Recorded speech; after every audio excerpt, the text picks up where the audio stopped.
अगस्त का महीना चल रहा था। मूसलाधार बारिश गांव पर कहर बनकर बरस रही थी। इसी गांव के पिछले हिस्से में एक छोटा सा घर था, जिसमें दो भाई अपनी अपनी पत्नी के साथ रहते थे। बड़े भाई का नाम मुकेश था। वह घमंड और लालच में चूर रहता था। वहीं छोटा भाई जग्गू मायूस और अपनी जिम्मेदारियों से बंधा हुआ रहता था। अरे ओ जग्गू, कहाँ मर गया? देख तो सही कितनी जोर की बारिश हो रही है। मुकेश की आवाज सुनकर जग्गू सिर नीचे किए हुए उसके पास चला आया। क्यों रे जग्गू, मर गया था क्या या आराम करने की आदत पड़ गई है? बाहर बारिश कहर बनकर बरस रही है और तू घर में आराम फरमा रहा है। जल्दी से खेत जा और खेत की सिंचाई कर, वरना आज का खाना तेरा बंद कर दूंगा। भैया, ऐसे मौसम में बाहर जाना खतरे से खाली नहीं होगा। देखिए कितनी तेज बारिश हो रही है। अगर ऐसी मूसलाधार बारिश में खेत में जाऊंगा तो मेरी तबीयत खराब हो जाएगी।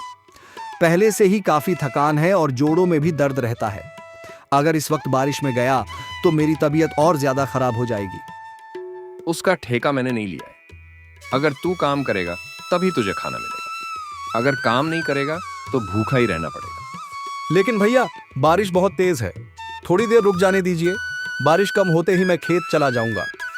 मुझे कोई बहाना नहीं सुनना, और एक बात याद रख, यह जमीन जायदाद मेरे नाम पर है, इसलिए मैं जैसा कहूंगा तुम्हें वैसा ही करना होगा। और अभी तो मैंने सिर्फ खेत में जाने को कहा है। अगर मेरा बस चला तो तेरी बीवी बच्चों का खाना भी बंद कर दूंगा। अब फैसला तुझे लेना है, अपनी सेहत प्यारी है या अपने परिवार का पेट। मुकेश की बातें सुनकर जग्गू के सामने अंधेरा छा गया। जिस बड़े भाई को वह अपना सहारा और परिवार का मुखिया मानता था, आज वही उसके साथ बेरहमी से पेश आ रहा था। उसे जग्गू की जान की जरा भी फिक्र नहीं थी। चाहे वह तेज बारिश में बीमार पड़े या किसी मुसीबत में फंस जाए, मुकेश को इससे कोई फर्क नहीं पड़ता था। वाह भैया वाह, पिताजी जमीन जायदाद आपके नाम क्या कर गए। आप तो अपना असली रंग दिखाने लगे। मैंने आपके लिए क्या क्या नहीं किया, लेकिन आज आपको मेरी जान की भी कोई परवाह नहीं है। आप मुझसे ऐसे बात कर रहे हैं जैसे मैं आपका छोटा भाई नहीं, बल्कि कोई नौकर हूँ। तुझे क्या लगता है तू इस घर का मालिक है?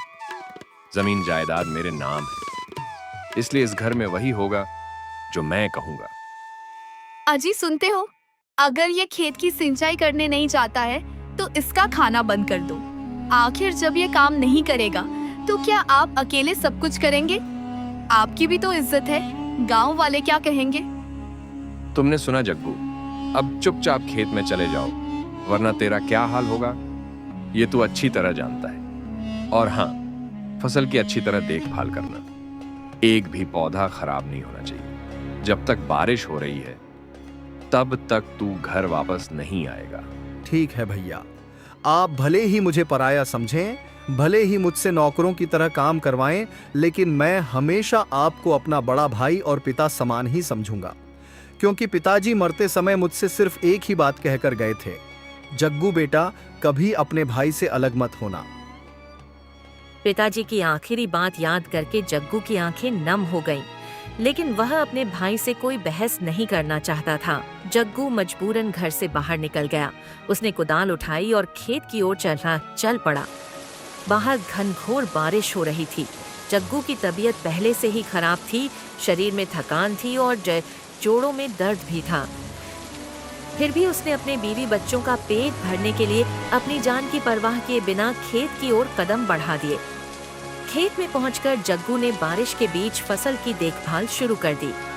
वह खेत में जमा पानी को सही जगह निकालने लगा, घास फूस साफ करने लगा और फसल को नुकसान से बचाने की कोशिश करने लगा। लेकिन बारिश इतनी तेज थी कि कुछ ही देर में जग्गू की हालत खराब होने लगी। ठंड और कमजोरी के कारण उसके लिए खड़ा रहना भी मुश्किल हो गया। हे भगवान, मेरी तबीयत तो बहुत खराब हो रही है। थोड़ी देर कहीं बारिश से बचकर बैठ जाता हूँ, फिर दोबारा काम शुरू कर दूंगा। यह सोचकर जग्गू बारिश से बचने के लिए एक पेड़ के नीचे जा गया। उसके कपड़े पूरी तरह भीग चुके थे और शरीर कांप रहा था। फिर भी उसके मन में सिर्फ अपने परिवार की चिंता थी। हे भगवान, आप मेरी कैसी परीक्षा ले रहे हैं? इतनी तेज बारिश में आखिर कौन खेत में काम करता है? भैया ने तो अपनी हद ही पार कर दी है। अगर मैं खेत में काम नहीं करूंगा तो भैया मेरे बीवी बच्चों को खाना नहीं देंगे। लेकिन इस मूसलाधार बारिश में काम करने की ताकत अब मेरे अंदर बिल्कुल नहीं बची है। अब मैं क्या करूं भगवान? अगर फसल बर्बाद हो गई तो भैया सारी गलती मेरे ऊपर डाल देंगे। हे भगवान, बस अब बारिश थोड़ी कम कर दीजिए। क्या हम गरीबों को जीने का भी हक नहीं है? अगर हमारे पास पैसा नहीं है तो क्या हम कीड़े मकोड़े हैं? क्या हमारी जिंदगी की कोई कीमत नहीं है? लेकिन तभी आंधी तूफान और तेज हो गया। बारिश लगातार बढ़ती जा रही थी। देखते ही देखते खेत में पानी भर गया और तेज बहाव के कारण पूरी फसल पानी में बहने लगी। हे राम, ये क्या हो गया? सारी फसल पानी में बह गई। अब हमारा क्या होगा? भैया तो मुझे छोड़ेंगे नहीं। अगर उन्हें पता चला कि पूरी फसल बर्बाद हो गई है तो पता नहीं मेरे साथ क्या होगा। हे भगवान, अब तो ऐसा लग रहा है जैसे हमारे परिवार पर दुखों का पहाड़ टूटने वाला है। एक मुसीबत खत्म नहीं होती कि दूसरी हमारे सामने खड़ी हो जाती है। हमने किसी का बुरा नहीं किया, हमेशा ईमानदारी और सच्चाई के रास्ते पर चलने की कोशिश की, फिर भी हमारे जीवन में इतनी परेशानियां क्यों आ रही हैं? भगवान, अब हमारी हिम्मत जवाब देने लगी है। समझ नहीं आ रहा कि इस कठिन समय का सामना हम कैसे करेंगे।